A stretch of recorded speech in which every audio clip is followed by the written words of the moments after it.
Good morning. Good morning. We welcome all of our friends here today to join us for what promises to be a deep and intriguing discussion.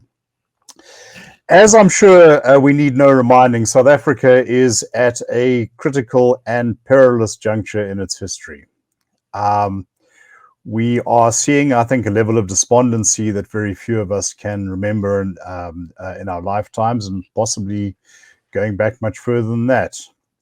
South Africa is visibly failing, unable to generate the jobs, the economic growth, the social upliftment that its people cry out for, and with a government that often seems more engaged with things far from our shores. To help put this into perspective, we welcome here Dr. John Endres, CEO of the Institute, to share, call it the Institute's macro analysis, South Africa's third age. Now, for those of you who are Tolkien fans, this is not a reference to the great man's history of Middle Earth, but to post-apartheid South Africa. We went through two, and now we are on the cusp of a third. And how this will play out may well have ramifications for us, not dissimilar to what Frodo and Bilbo lived through. So, with that, I'm going to turn over to John. John, would you like to take us through this? Okay, thank you, Terence. Thanks for all of you for coming through today to join our briefing on South Africa's third age. And as Terence has alluded to, our analysis at the moment is that South Africa has gone through two ages. We'll explain during the briefing what we mean by that, and that we are now about to enter into the third age, and we'll try to explain to you what that means for us as South Africans, what it means to you. And our thinking here is that what we want to do is firstly explain what is going on at the moment, then we'll explain why it is happening, and then we'll take a view towards what will happen next. And those are the three things we'll discuss in today's briefing. And with that, may I ask Mbali to bring up the slideshow, and we'll start with the briefing. So, South Africa's third age, that is the topic of the briefing. And I should add that this is a re-recording because we had sound issues during the original briefing. That's why you are only seeing my face on display at the moment. South Africa's third age, what does it mean? Well, at the moment, as Terence said earlier, South Africans are feeling quite bleak about the state of the country, how things are going, and that is also reflected in the nation's state of mind and in the polling that is done to ask people how they feel about where things are going. In South Africa at the moment, if you ask them, is the country going in the wrong direction or the right direction, you'll find that about 80% of respondents will say that it is going in the wrong direction. About 13% of respondents say it is going in the right direction, and the balance either don't know or refuse to answer. And what is remarkable about this is that 20 years ago, if you'd asked people the same question, most people, around 70 to 80%, would have said that the country is going in the right direction. That number has flipped around entirely in the space of only 20 years. And as far as we've been able to see, there is no other country in the world where such a rapid change has happened as in South Africa. So clearly, most South Africans are not happy with the way things are going. You can also ask them what they expect to see happening within their own lives over the course of the next 5 years, for example, as we did in our polling last year. The question here is, do you think life 5 years from now will be better, the same as, or worse than today? And in that polling, we got a response of about 44% saying that their lives, they thought, were going to get worse. About 9% expected their lives to stay the same. 33% said their lives would get better, and the balance didn't know or refused to answer. And this shows us two things. The one is that as South Africans, we still retain a spirit of optimism that things are going to get better, despite how things are looking at the moment. And it also reflects a sense of ambiguity in that the people thinking that things are going to get better and those thinking that they're going to get worse are almost equally split. So from this state of uncertainty and ambiguity, how did we get to this point? And to explain that, I'll talk about this idea, this notion of the two ages since 1994. In brief, the idea is that we have experienced a first age from 1994 to 2007, and a second age from 2008 to the present. You may ask how we know that there have been two ages. And in fact, we know because we can see it in the numbers very clearly. So when we look at the statistics, we can see that these two ages are marked by really different outcomes. For example, we can look at the GDP growth rate for South Africa. So this measures how fast the economy is growing. And in the first age, from year 1, which is 1994, to year 14, which is 2007, we see that South Africa was recording an average growth rate of about 3.6%, and that is quite decent. Even better, the growth rate was increasing during this period in average and was topping out at over 5% towards the end of the period. Compare that, however, to the second age, where year 1 is 2008, to year 14, 15, and 16, which is 2021, to the outlook in 2024, you see that those blue columns are far shorter than the red columns were, and the average growth rate for this period so far has been only 1.2%. And that is very disappointing growth for an emerging market like South Africa. This is also translated into worse outcomes for South Africans themselves, because if you divide the GDP into the number of people in South Africa, you get GDP per capita, which is like an average measure of how much wealth is being generated each year and would be available to all South Africans. In the first age, we started out with GDP per capita at 55,000 Rand. That increased over the period to 75,000 Rand, so a decent amount of increase during that period. In the second age, however, we see that GDP per capita is not really increasing. It's stagnating around the same level and then drops in the COVID year of 2020 before coming out in 2021 at almost the same level as it was 14 years ago. These numbers are inflation adjusted, so it means that this is a true reflection of what has happened to the wealth of the nation. In absolute terms, South Africa added 20,700 rands GDP per capita during the first age, but we lost 1,620 Rand GDP per capita in the second age. And that is one of the reasons why South Africans are feeling quite pessimistic at the moment and frustrated with the state of the nation and the way things are going. If we look further to the job market, the number of people employed in the country, in the first age, we see some decent job creation going on. We start out in 1994 with about 8 million people with jobs. That increases over the period to almost 14 million. So it's almost a doubling of the number of people with jobs, a reflection of the good economic growth during those years.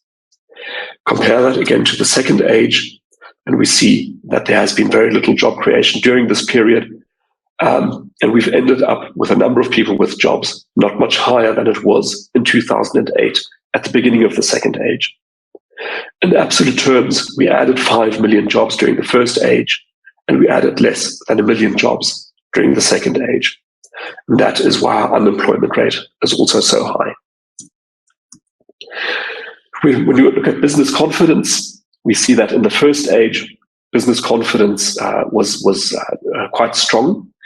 And the way to read this graph is that your 50 line, which you see along here, is the dividing line between confident business and business that is not confident.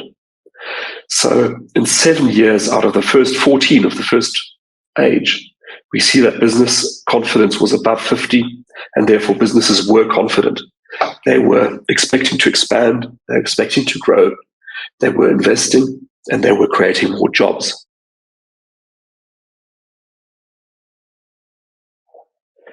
In the second age, however, we see that business confidence has not once exceeded the 50 mark. It has been below the 50 mark for the entire period. reflecting that businesses are not feeling confident. And that is again reflected in less GDP growth and less job creation, as well as lower investment levels.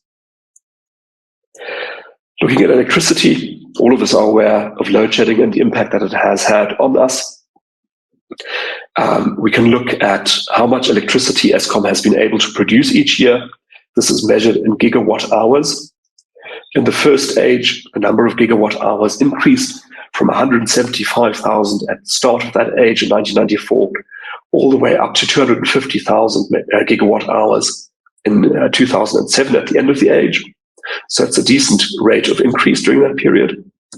But during the second age, the amount of electricity produced each year by Eskom has, as a matter of fact, declined from 250,000 down to about 200,000 gigawatt hours. This electricity constraint means that the economy has not been able to grow the way it is meant to, and it has also meant that whenever demand exceeded supply, load shedding was introduced in order to protect the grid. And so we have been affected by load shedding quite dramatically, as you know, starting out with sort of relatively low levels in 2007, load shedding flickering on and off for the next 10 years or so, and then from 2018 really taking off on an exponential curve almost, with 2023 being the worst year on record, with over 5,200 hours during this year having been affected by load shedding.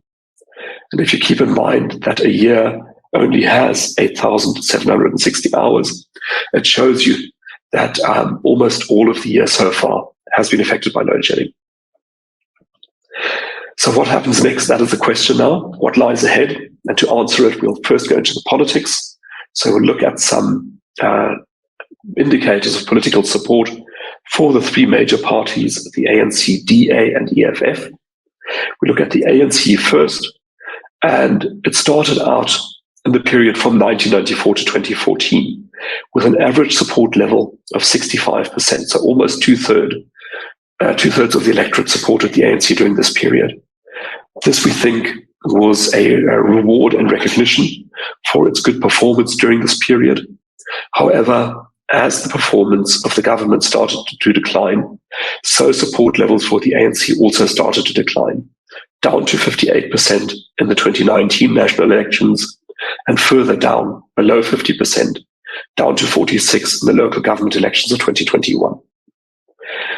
The other columns you see displayed here are polling numbers. So these are not election results, but rather surveys of voter opinion. And we see that all of them have the ANC at 50% or below. We think that is probably an accurate reflection, that we would not dismiss the possibility that the ANC might, in next year's election, manage to achieve just above 50%. Even if it drops just below 50%, however, it will be able to cobble together a majority by bringing in some other smaller parties. So we at the moment expect the ANC to continue in government for another 5 years, unless there is a major upset, of course. The DA had an average of 13% in the first 20 years of our democracy, increased up to 22% in 2019, stabilized in the local government elections, and since then in the polls has been around the 25% level, plus or minus 2 percentage points. We think that is where they're sitting at the moment. You'll see some polling results here that have the DA at much lower levels, like 11%, 18, 16, and 14. But all of those polling results come from a single polling company, which is Ipsos, and that tends to underpoll the DA. So generally, you have to add between 5 and 10 percentage points to an Ipsos polling result for the DA to get a reflection of the actual support level. At the moment, we think the DA is at 25 plus minus 2. Finally, the EFF participated in elections for the first time in 2014 and managed a very creditable 6%, increased that to 11% in 2019, and maintained that level at about 10% in the local government elections. And if we look at the polling that has been done since then, we see the EFF at a level of probably 12% plus minus 2. So it really hasn't moved far beyond that band of 10 to 12% where it sits at the moment.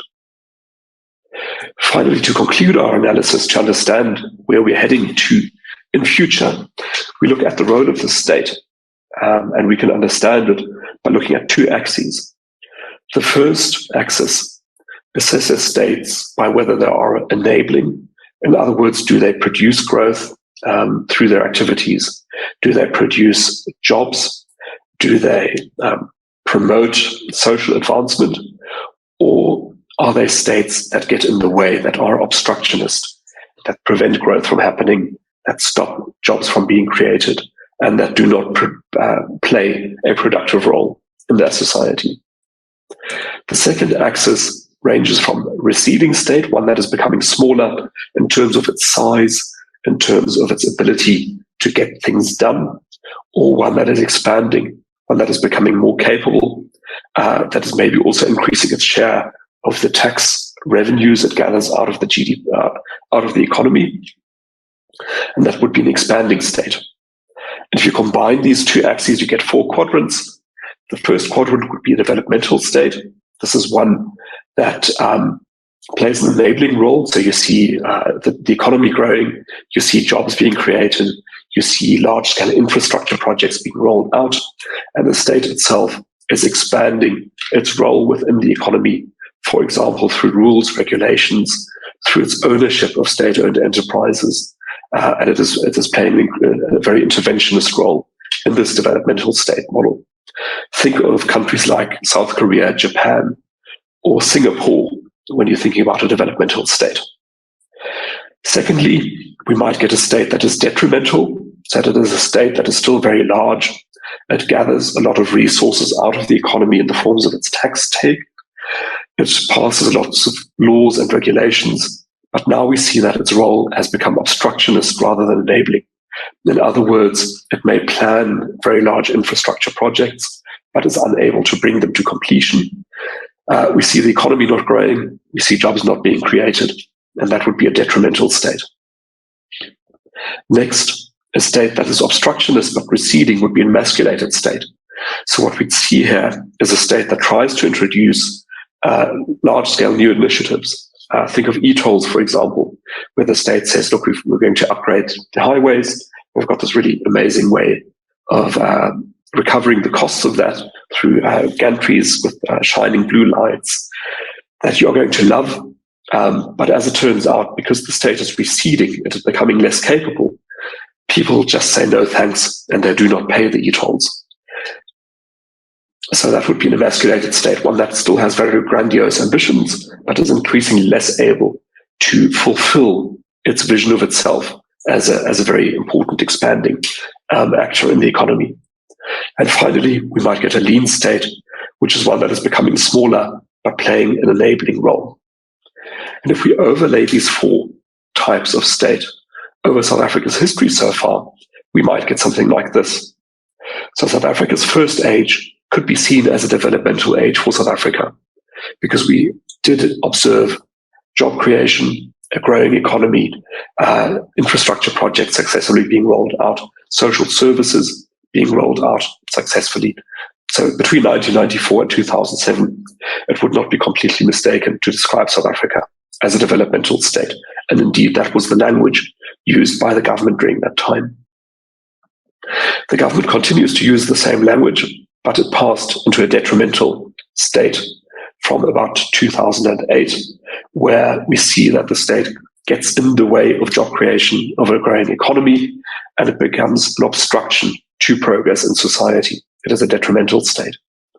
And now it is our contention that what South Africa is transitioning into is a third age where the state becomes an emasculated state, where it still has the desire to play a very influential role in society.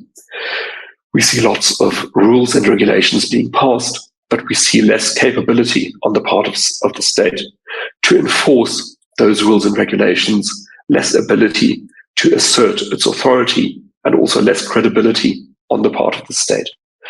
So this is the kind of a future that we think South Africa is heading towards.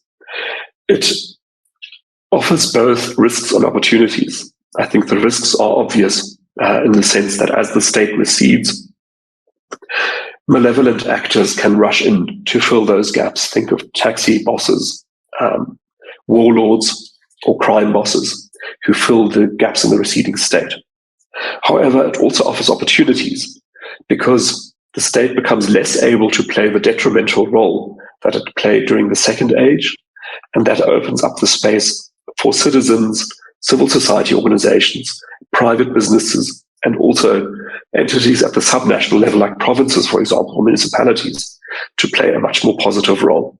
And we are seeing a lot of that happening already as private initiatives and private services step in to take over many of the roles that the state is no longer able to fulfill, ranging from electricity provision to security, to water and infrastructure, to schooling, to healthcare, and many other areas. So this is where we're heading at the moment. We see much more space for private initiative, and we see growing importance for civil society organizations in the future. And this is where organizations like the IRR and other civil society organizations become increasingly important. So that is where we see the state of the country at the moment. I'm going to leave the presentation with you there. I thank you very much for your attention. Welcome your questions. And with that, I'm going to hand back over to Terence. Thank you, John. While we wait for our audience to ruminate on what you've said, you've given us a great deal to ruminate on there. Let me just raise something that a president from that first age recently said. Former President Mbeki very kindly, and I think very presciently, quoted your work. And pointed out and I think in some ways quite approvingly, at least in terms of the descriptive analysis, that the state is increasingly not able to play the role that it assigns to itself. But then he seemed to veer off into saying, well, and if you have all of these companies and NGOs and civic groups doing it for themselves, that is what we call counter-revolution. What does that say about the prevailing mindset? And I just emphasize that although I don't think that one should give former President Mbeki a blanket pass, much of what came subsequently was facilitated by choices that he made. During his presidency, South Africa could point to a great many achievements. What's going on here? Well, I think that the first time that President Mbeki picked up on this speech, he was very appreciative of the positive comments about the first age, because he was able to assign credit for those achievements to himself. And he was equally dismissive of the missteps and failures of the second age under his successors, which have been very pronounced, as we've seen in the numbers. But in further analysis, he then went on to focus on the conclusions that I draw from this analysis, which is that as the state becomes weaker, the role of private individuals, private actors, civil society organizations, etc., becomes much more critical. He describes this as a very negative outcome, as the privatization of the state, at leaving behind the poor and underserviced of South Africa. And that, I think, is something that a prospect that fills him with great concern and anxiety. Now, I understand his concern and anxiety. I think that he very much comes from a mindset of a developmental state, where the state is influential and plays a positive role in society. But what he's not yet been able to do, I think, is to shift focus away from that and recognize the new circumstances in which we find ourselves. And in these new circumstances, it is actually the state that is driving the ruin of the nation, unfortunately, because it is drawing such vast resources out of the private sector, and it is suppressing private initiative and the ability of the private sector to generate the resources that could be used for the good of the nation.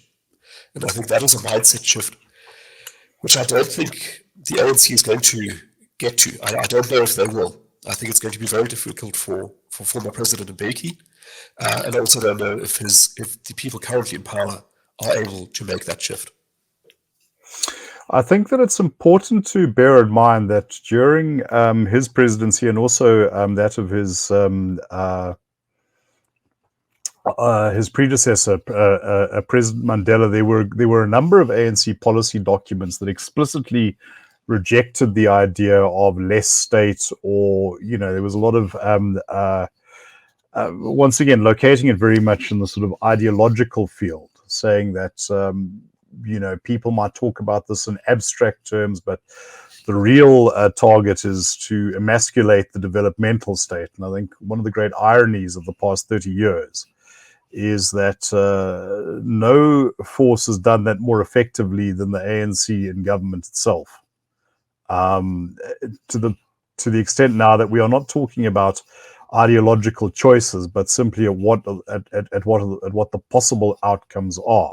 Now, I see we have a question here. How can we use the model of the emasculated state to understand the recent developments at Transnet, where the private sector will be playing an increasing role? And I see there's another question, but John. Yeah, that's a great question, Eric. And I think this is exactly an example of how the emasculated state plays out. So increasingly, you're going to see, let's just describe the situation at Transnet. So there's a lot of money involved here. A lot of money is at stake at Transnet because South Africa's mining industries, our commodity exports, are really, really important for our state revenue, for the fiscus, for the tax collections from mining companies, for example. And when these companies are unable to export their goods, they can't generate as much money as they could otherwise. And what we've seen in recent years is that problems in the rail corridors out to Richards Bay, for example, to Durban, and also at the ports themselves, have led to... My sound is getting worse. Okay, so let me stop there for a moment. Let me just see if I can fiddle with the settings to get better sound. Hold on for just bear with me. And while John is wrestling with the information age, I'd just like to apologize to another of our guests who had a question before about the Chinese example. Please be assured we will get to that as soon as we finish this question. John, have you had any success? You tell me. Is the sound better now? It does seem to be rather better on my side. Okay. I'll look at the comments as well. So if people can just give a thumbs up if you can hear me better now, that will be good. And let's hope that's fixed the problem. Right. So yes, so Transnet, a great deal of money at stake in terms of our exports. And it got to the point where these mining companies were becoming very concerned about the losses they were making or opportunity costs of not being able to export their goods, and decided they had to do something. They had to get involved. They have started doing so in terms of security, for example, along the rail lines, where the companies, instead of the state, are providing security to make sure that the infrastructure doesn't get stolen, for example, or sabotaged. And we're going to see more and more of that. And that is a very important thing to see happening. Historically, big business in South Africa have been context takers. So they've taken, whatever conditions the state imposes on them, rules, regulations, demands, and gone with it. But in future, big business will have to become context makers. They will have to say, look, we can't afford to lose, say, 150 billion rand per year because the rail lines aren't working and the ports aren't working. That is simply, an unbelievable amount of money that we're losing. So we'd rather invest some money into making sure that we can export our goods, even though it costs us money, but at least we'll be able to get our revenues up again. The government may go along with that or it may not, but increasingly I think it will have to go along despite its own preferences for the reasons that Terence has mentioned. This is very much not part of the plan, but that is the way things are panning out. Terence. Right. Thank you. All right, another question, and this was actually the first one posted. It is only after China accommodated private enterprise that their economy started growing at a high rate.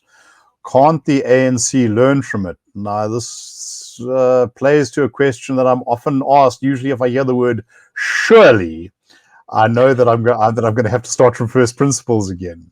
Surely the ANC can learn from this. Maybe they can, but will they? John. Yes, we would expect them to, Mani, but at the moment, that's not really what we're seeing. And we think the reason for that is that there is a guiding ideology within the ANC, which is encapsulated under the name the National Democratic Revolution. And that really explains the role of the ANC as being one that promotes greater state intervention and regulation towards better outcomes for South Africa. This very clearly is not working out. But what we're not seeing yet is that this realization is beginning to dawn within the party. We read the manifestos, the policy documents, the conference resolutions, always looking for signs that there is a movement away from the National Democratic Revolution and a greater recognition of the need to bring in the private sector and recognize the limitations of the state.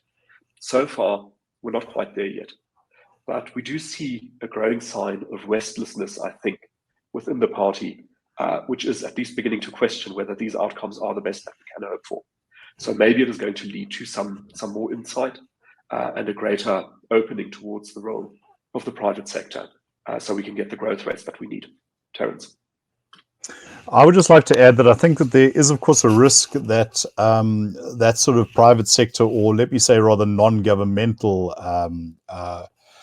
input, is taken as a kind of resentful stopgap measure.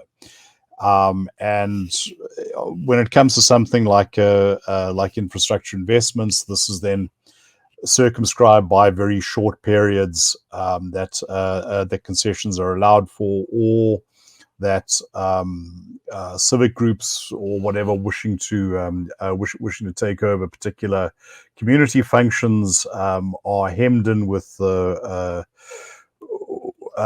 reporting requirements, all of which simply makes it, simply transfers many of the pathologies of the state, or at least the control of a failing state, onto possible solutions. Next question. I am wondering what the impact of population census outcome, along with stronger BBBEE, budget deficit, NHI, infrastructure failure, transit, etc., impact on the third age would be. So I'm basically saying, like, the entire gamut of everything you're talking about, where does this take us? John? Yeah. So, I mean,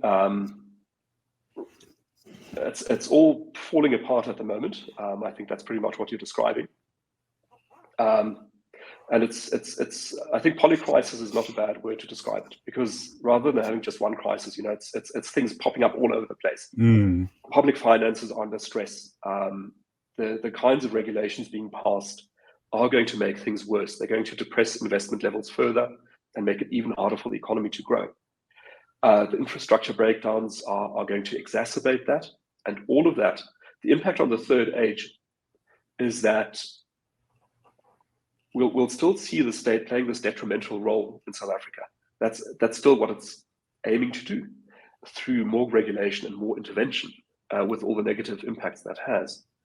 But as its capacity becomes constrained financially and for reasons of competence and credibility and ideas, that does open up the space for individuals and private society and civil society to fill those gaps. But the impact on the third age really is a weakening of the state. That is what it boils down to. I will add one proviso to that, which is that the failings of government departments are well publicized in South Africa, but those government departments that deal with money are well managed and highly competent. And that includes SARS, the Treasury, the Auditor General, and also the Reserve Bank. And that is something we must be grateful for. Just as much as we hate the idea of paying taxes towards a state that is as bad as it is, at least the value of the currency is being well managed by the Reserve Bank. The Treasury is trying to be responsible with limitations in how it spends money. And SARS still works well in collecting money. It also allows SARS still to pay out social grants, which have a huge stabilizing influence in our society. When these four institutions, or if these four institutions become undermined or weakened, we are going to see far greater problems than we've got now. So just keep in your minds and hearts people like the finance minister, the Reserve Bank governor, and also the SARS commissioner. They are playing a really important role, and the Auditor General. Terence. Question here: how do you see civil frustration crime playing out in the third age? So here again, we'll see. I'll start with the crime aspect to it, which is that I think we're going to see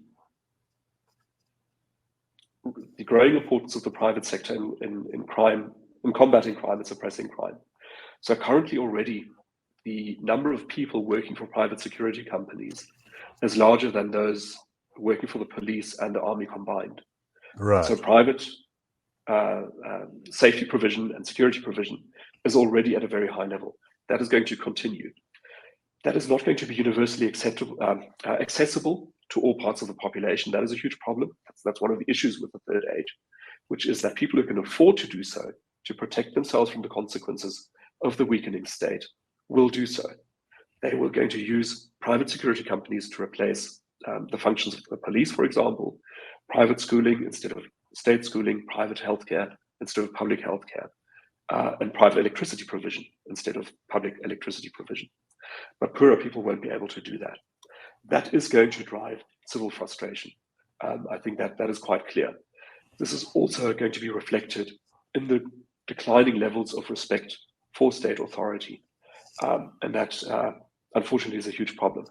So for any reform government that were to take over in South Africa, be it led by an ANC that has experienced a remarkable change of heart, or by the opposition coalition, that is going to be one of the first things they're going to have to address, is respect for rule of law, respect for the state, and to get the crime levels down. Terence. Right. Okay.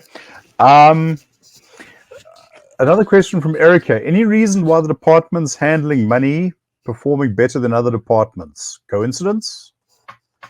I think you're...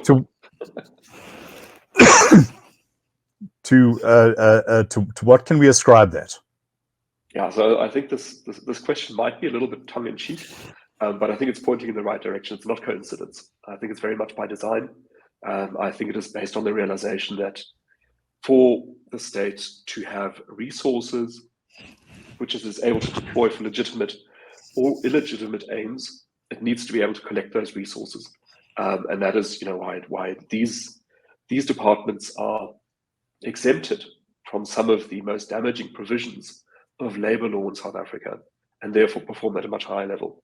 And I think it was the finance minister about a month ago or so who said how important it was that cadre deployment was not applied to SARS, and very much urged the ruling party to ensure that it remained so. And that's exactly the thing. You mess with the money, then you've got a real problem.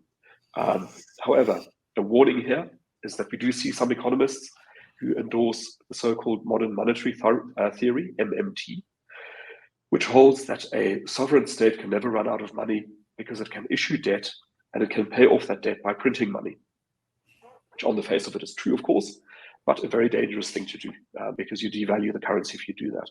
Sri Lanka was, I think, the most recent country to try that, with devastating consequences, and the buildings of government being stormed, the presidential palace being stormed, government being overthrown. So that's really a path you don't want to walk down, Terence. Right. As the ANC is still marinated in socialism, and they continue with affirmative action BE, will we see any improvement? Yeah. So I think what I must sort of gather a few facts together to answer that question. The first is that in our polling, we see that South Africans are mostly pretty sensible and moderate. We're not really seeing much fervent support for socialism in the polling. This limited endorsement of socialist ideas, I think, is also reflected in the EFF's inability to break out of the 10 to 12% support range amongst voters. So this loyalty of voters towards the ANC, I think, is based not so much on ideology as on a historical track record and on the lingering memories of the ANC's ability to deliver during that first age. But as we see performance getting worse and worse, and while South Africa is still a free, open, and democratic society as it is at the moment, we are seeing support levels for the ANC dropping. Maybe they'll drop below 50% in 2024. Maybe it will only be in 2029. But we think that support for the ANC is not sustainable at these performance levels. And that means that ultimately the ANC is going to lose power. And that is where we're going to see the seeds of improvement. I think that's where it's going to come from. You're right, ANC marinated in socialism. That's a really good turn of phrase. That is what we're seeing. And we're not seeing them letting go of it at this stage. Terence. I just think to add something there. Back in the 1990s, I remember one of our then a staff member at the parliamentary office that we maintained at the time said that there were a small number of ANC MPs who were quite favorably disposed towards the Institute. And one of them had sort of quietly said to him, "You can't get a hearing if you badmouth socialism." Interesting point. Right, predicting the outcome of the 2024 election as a majority ANC EFF government, will the protectionism to enable self-enrichment not increase? So I think the question here is about the about continued abuse of the state if the ANC and the EFF find each other. Yeah. So I think the EFF ANC coalition is a really concerning outcome. I don't think it is as likely as our fears may make it out to be. And the reason for this is that the ANC has had some experience of being in coalition with the EFF in some municipal governments, and it has not relished the experience. So we've seen, some comments from senior party leaders within the ANC saying that, they're considering leaving the ANC EFF coalitions, breaking them. We know that the president himself is not keen on working with the EFF because they keep disrupting him. They've been extremely disrespectful, I think, towards the president and other senior party leaders. So there's not that much appetite for it. Secondly, for the ANC to be dependent on the EFF, it would need to see its support dropping to a level where it needs 10 to 12 percentage points to build a majority. We think that the ANC is not going to drop that far. It'll probably, if it drops below 50, I don't think it's going to go past 45. And that means that all it needs is 5 percentage points to build a majority. It can do that with other smaller parties. It doesn't need the EFF for that. But if we do get the EFF ANC combination, then you're right. Then the role of the state towards protecting self-enrichment is going to increase. It means potentially that our movement towards the emasculated state slows down and we move back towards the detrimental state, because an ANC-EFF combo is going to be even more interventionist and even more harmful and detrimental towards the country's prospects than what we've got at the moment. So yes, I think your conclusion is right. I think the likelihood is not very large at the moment. Okay.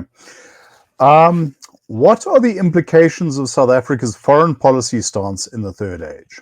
I'm thinking mainly of the move towards BRICS and away from our historic trading partners in the West. The current conflict in Israel and Gaza seems to once again be openly exposing biases within the governing party.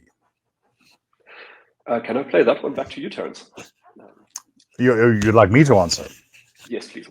Yeah, sure. Look, I think that our foreign policy is probably an area in which ideology can, in a sense, run riot with very little thought of pragmatism. I don't.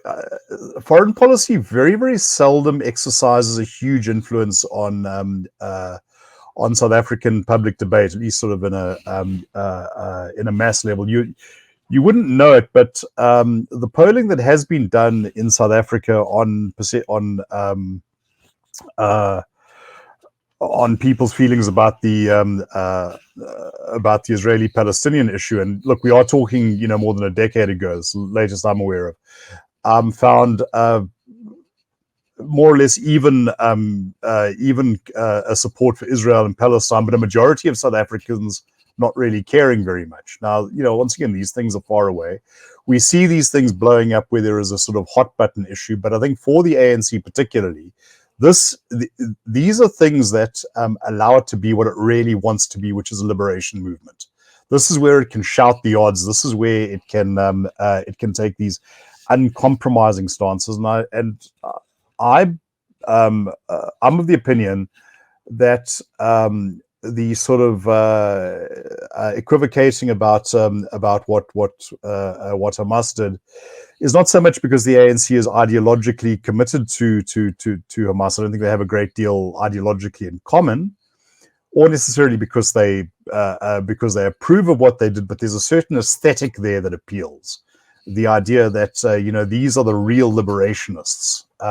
They're really socking it to the oppressive settler colonialists, whatever. The problem, of course, is that for a country that depends very much on foreign investment, because domestic savings aren't that great here, this does create a particular view of South Africa. I think that BRICS, which is more a kind of geopolitical statement than any kind of economic proposition. I mean, the trade disputes between these countries. This isn't the European Union. It's not the North American Free Trade Organization. It's not even the Shanghai Cooperation Agreement. I think that it's framed in a political metaphysics that the ANC finds enormously beguiling. And this has kind of been the way it's then responded to concerns about AGOA and various things.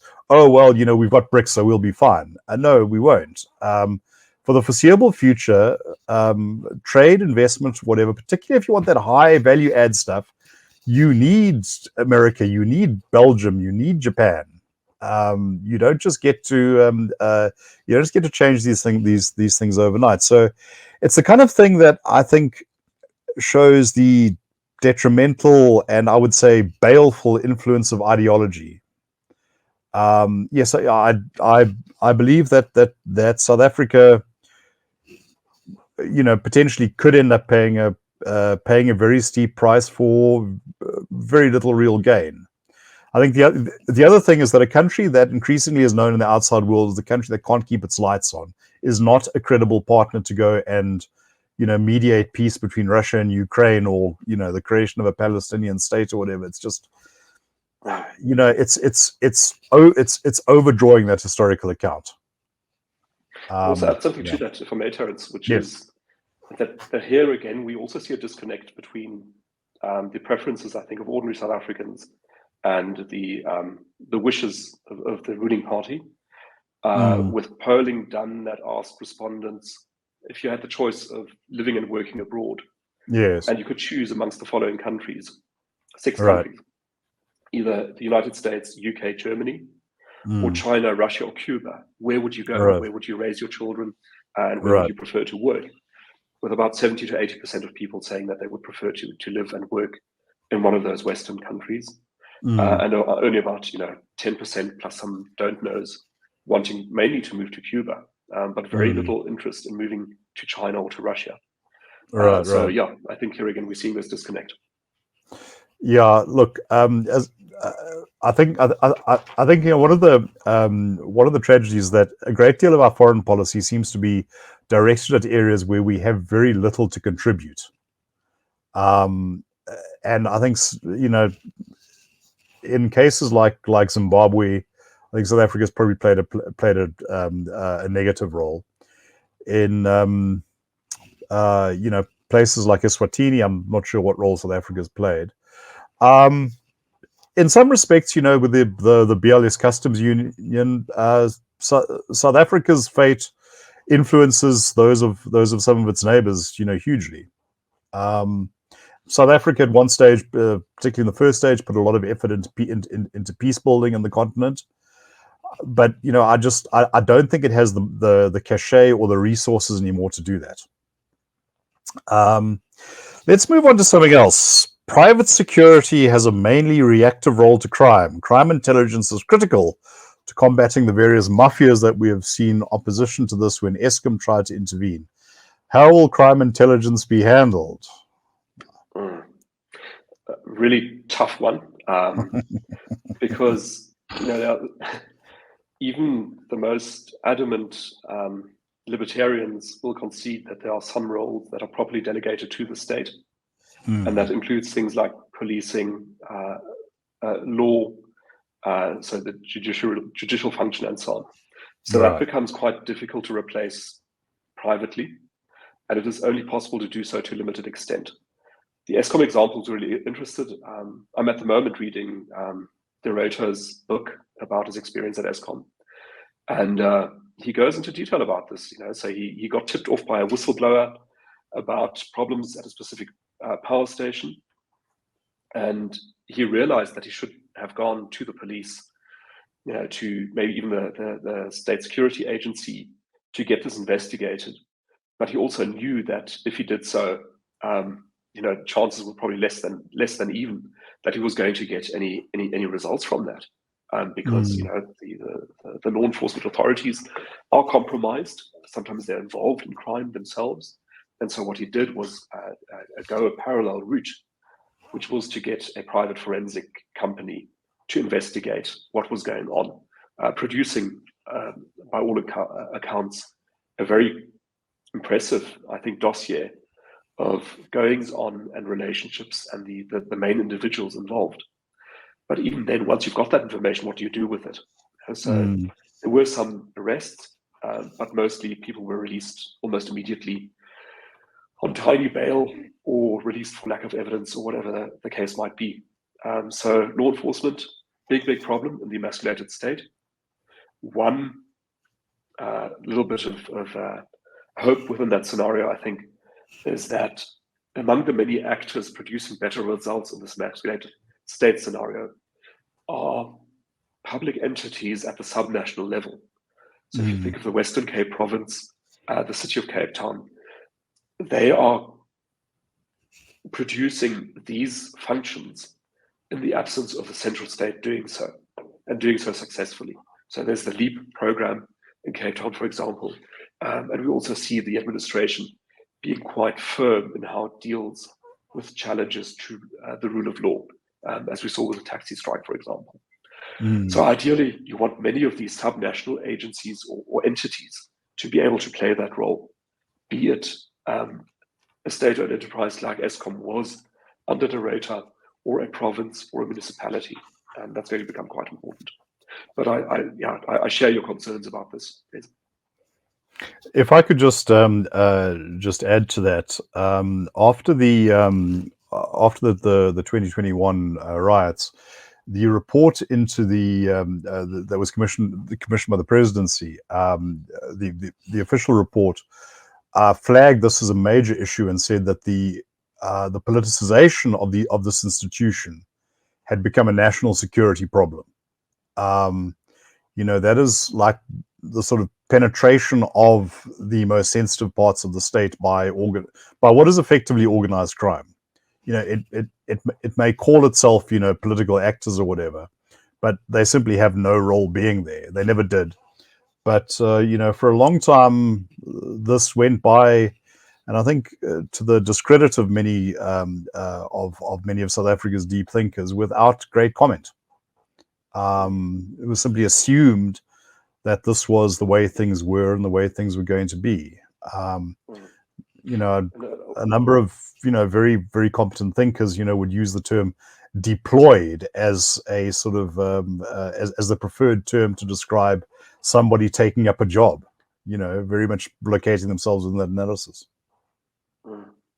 And also have deep misgivings about the private sector getting involved in law enforcement, in the sense that, as much as ANC factions instrumentalized the law enforcement agencies in internal fights within the party, the same can also happen if private actors do that. So imagine, one mining company using crime intelligence against another mining company, or against the state, or against whoever. That's not a great development. So you're hoping for high levels of ethics and morality in those who have access to these resources, but it's not an ideal solution. Ideally, you really want to have the monopoly on violence to be limited to the state and to be exercised subject to considerable constraints, of a legal nature and institutional nature.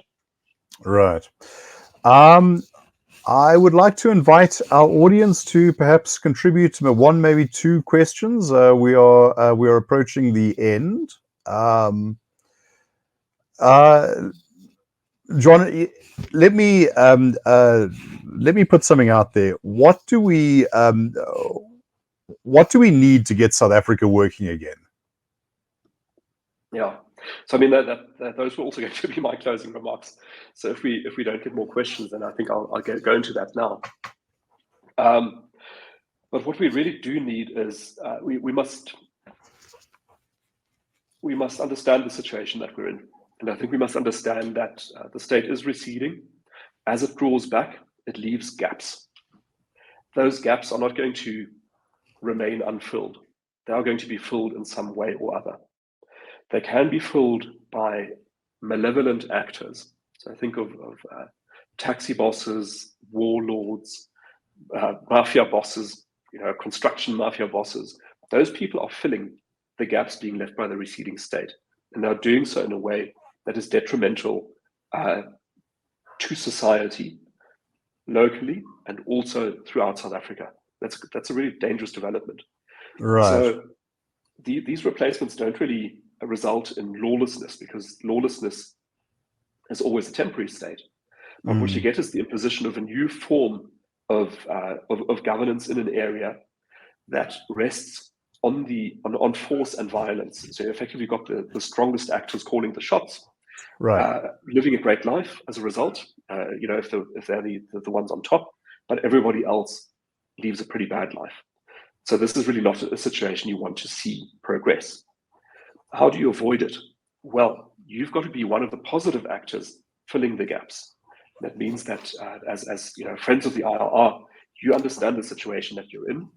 You get involved through your businesses, through your companies, through your residents' associations, through civil society organizations, through political parties, in order to push back against this development and to make sure that where the receding state leaves space, you go in and you fill that space. And this is where organizations like Solidarity and Outer, the Institute of Race Relations, play such an important role. This is where they need your support.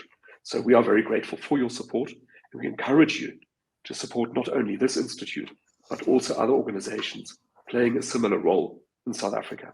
This is going to be vital for the survival of South Africa. The second thing is a bit of sort of advice for you in your personal capacity. You need to do three things, I think, to get through this and flourish, hopefully, and prosper. The first thing is that you have to be well informed. You need to know what's going on, and you need to know what's coming. It's no good hiding away, not knowing what's happening, because then you're going to get surprised, and many of those surprises are not going to be very pleasant surprises. So inform yourself.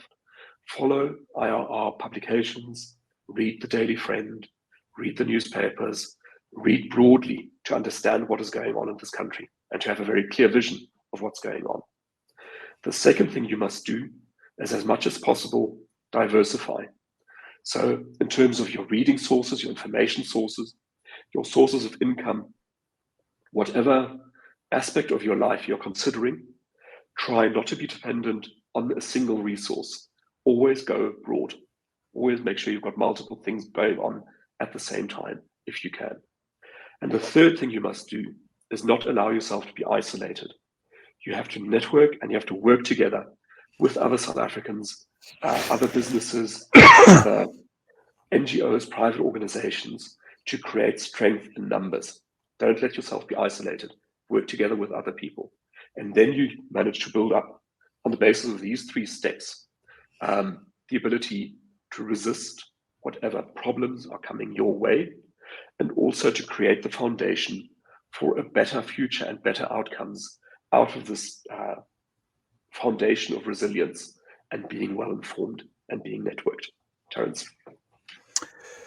Well, I think with that we can draw this to a close. And if I could revert or invoke a literary reference, I'd like to mention something that Ernest Hemingway said. The world is a fine place and worth fighting for. And yes, those of you with a keen ear for 90s cinema will recognize that as the last words Morgan Freeman speaks in the movie Seven. And I'd just like to twist that slightly and say the same can be said about South Africa. So with that, let's bring proceedings to a close. Thank you very much for attending. If I may, John? Terence, just one comment.